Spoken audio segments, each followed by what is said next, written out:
How's it going? Crowbar Gym, downtown Leesburg. So today I got, hey, it's a package.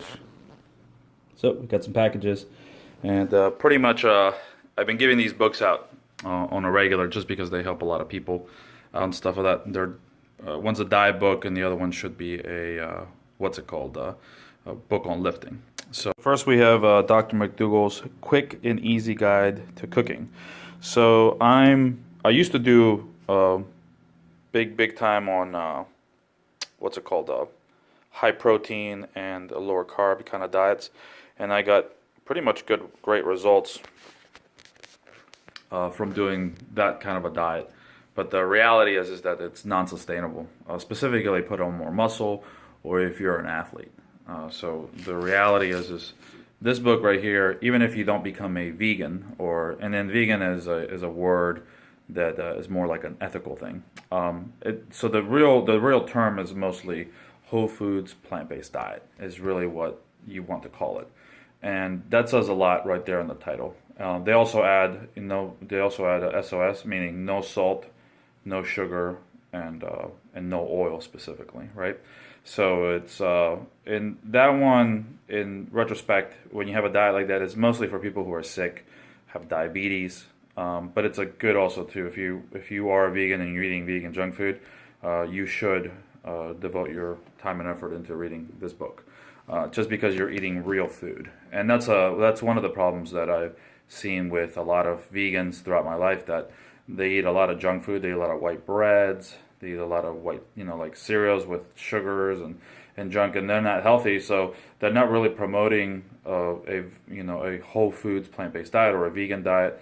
And then they wear a form. They're not healthy. They're sick, and that's why a lot of people feel that. I know for a long period of time, it's like, no, I gotta eat meat.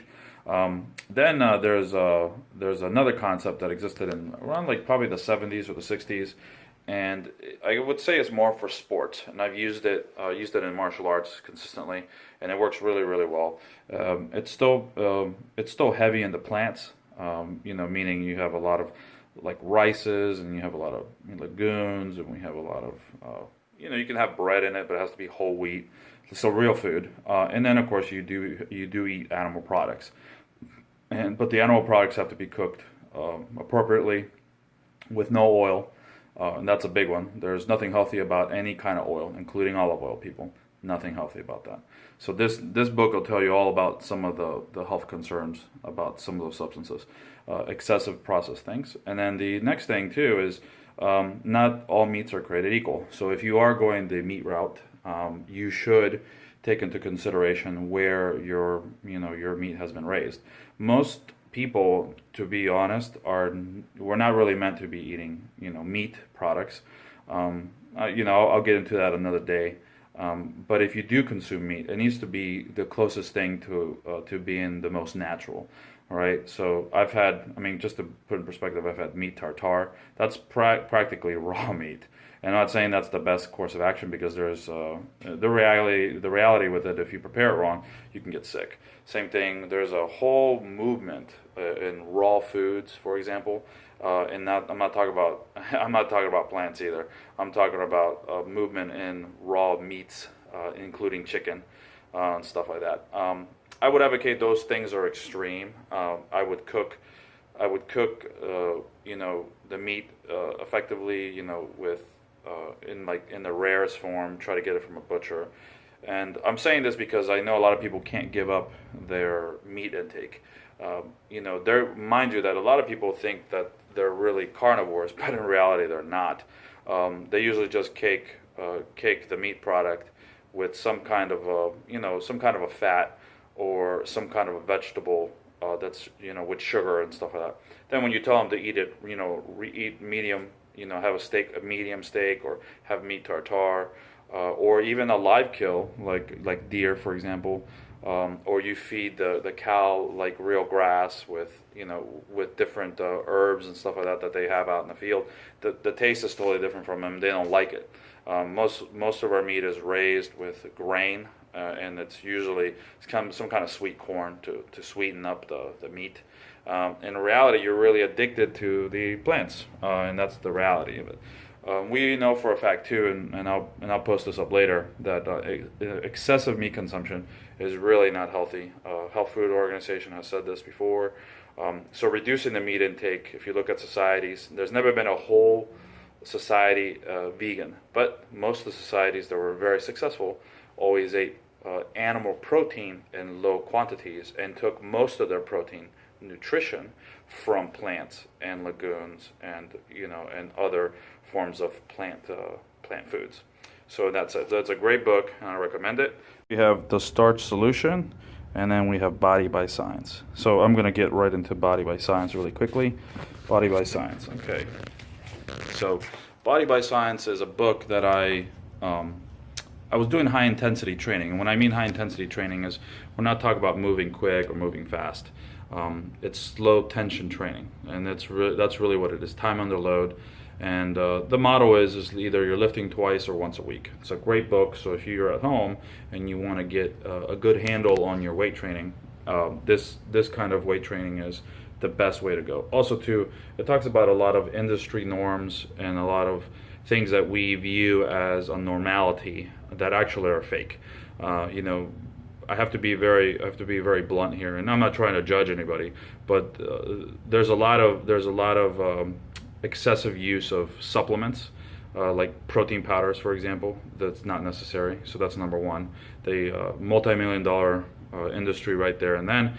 And if you ask anybody who knows anything, including a bodybuilder who's on steroids, right, who will tell you you need to eat real food. Okay, so that's one of the industry norms. The other one is excessive amounts of working out. Okay, there's outliers, and he talks about outliers, meaning genetically, people with genetics that technically are superior than other people. And when I mean superior, it means it's not like better than another person. What I mean is they respond to a certain stimulus. So for example, if you took subject A and they lifted every day and with low weight or high rate, it doesn't matter, they would get muscles, okay, and they would blow up. Now he's going to go out there and go, hey, look at my methods and they really work, and he out of 10 people he gets results with one. Okay, and that's really how the industry is. Also too, half the industry in the sense of fitness, they want you to cut calories and starve yourself.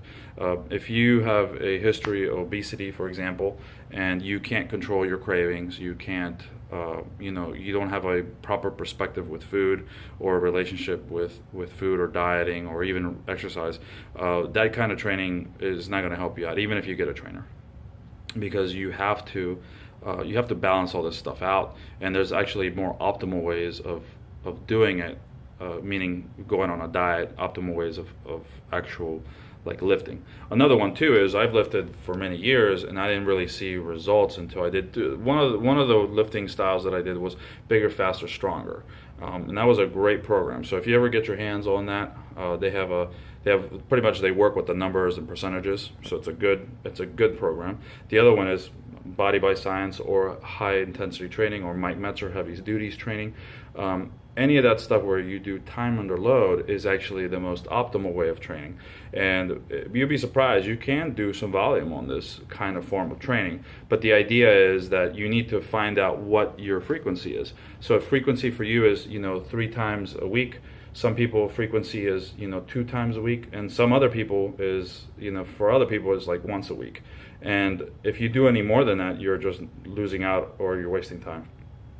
And also too, some people respond really well to lifting heavier. Some people respond really well to lifting lighter. Now studies have shown you don't really have to lift that heavy. If you're powerlifting, you're powerlifting. If you get muscles from it, you get muscles from it. That doesn't mean that the guy over there, the next guy is going to get the same results that you are. The common denominator here, or the outlier here, is the individual, and certain things are going to work for that person. But high intensity training definitely works. It's the method we use here at Crowbar Gym. And women all the way to men, I pretty much get almost 99%. Like, oh look, I put on some muscle mass. Okay. And now the next book is called The Starch Solution. Okay.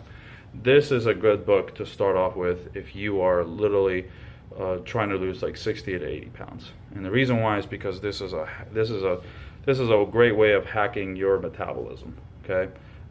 Pretty much the gist of it is you're using starch as a biohacking tool to technically take off a lot of weight. So let's say you have about 170 pounds of muscle in your body, and you usually carry around 30% fat when you are a younger person, and you look good because it's distributed nicely throughout your body. But now you just don't work out as much, and you have poor relationship with carbs and with yo-yo dieting, like excessive protein and then crashing every week because you can't make it past the third day. So what this does is it literally gets you back on track to having a better relationship with carbohydrates, clean carbs like a whole foods plant-based diet, exactly here. Definitely it shows you also too, the book is great because it teaches you how to eat better and not and have just a better understanding on how your body actually functions. So mind you that, you know, high protein, high fat like keto diet or a low carbohydrate diet, these are techniques that are highly advanced for people who can, you know, use them and utilize them and stuff like that. It's not something you can live off on a consistent basis. And the people who do live off of high protein diets are usually predisposed to doing that. But if they really worked, and they do, okay, high protein diets do work. The problem is they're not sustainable. All the studies have shown that high protein diets, unfortunately, don't last the duration of time. And if anything, once you get off a high protein diet, what ends up happening is you actually put on more body fat. With the Dr. McDougall diet, for example, this is the starch solution. They even have a clinic down in, and I'm not getting paid to do this, by the way. I believe in the science behind it. I believe it's a good hack if you're really looking for an alternative. And this is what I use on my people who are really just dire straits, have done everything under the sun. And it works if you implement the tools. At the end of the day, you cannot say on this diet, you cannot say you feel hungry. Because when you do feel hungry, at the end of the day, you're saying, okay, well, eat more. And that's really the case of it, because it's called nutrient density. So that's the biggest part of this diet. So you constantly are feeding yourself. Of course, you can't even stuff yourself because you're using real food and you're using fiber to help you out to, you know, to technically get you in a state of compliance, that the fact that you are full because you have all the nutrients in your body. And that's really what's missing with most people's diet. They forget nutrients, and that's really what it is. So it's a good book. Pick this up. You can also find videos on this. I recommend this book for a lot of people, especially if you have like heart disease, arthritis, you have osteoporosis, anything where, like, you know, you're about to lose your eyesight because, you know, you have supposedly too much sugar in your diet. I mean, you have diabetes. So this diet right here has saved countless and countless of people. You know, let's say they're going to cut your heart out because you are just can't control yourself anymore. And I'm not going to fat shame anybody, but at the end of the day, that's, you know, the normal industry in the bodybuilding world, or even in the magazines, will tell you, well, you need to starve yourself. And the reality is that your biology will not let you do that. And this book and the people who do this kind of diet and this kind of mantra, this kind of biohacking, they understand that. So they use nutrient density. And at the end of the day, you don't have to starve. You just eat and you eat. And we're talking about everything, all sorts of starches, okay? You can also do breads in there too, but mostly they do a lot of potatoes, they do a lot of rice, a lot of beans, a lot of vegetables. But it's a good book. Lots of people have done videos on this as well. I recommend reading it and then going to the website too as well, Dr. McDougall's website. And also check out another website called nutritionalfacts.org. And you'll be surprised about some of the stuff that we normally eat on a regular basis that we think is that we think is healthy, but in reality, it's not healthy at all. All right, Crowbar Gym, downtown Leesburg, and, you know, just make a stop in so you can check out the ARX machine. Peace out.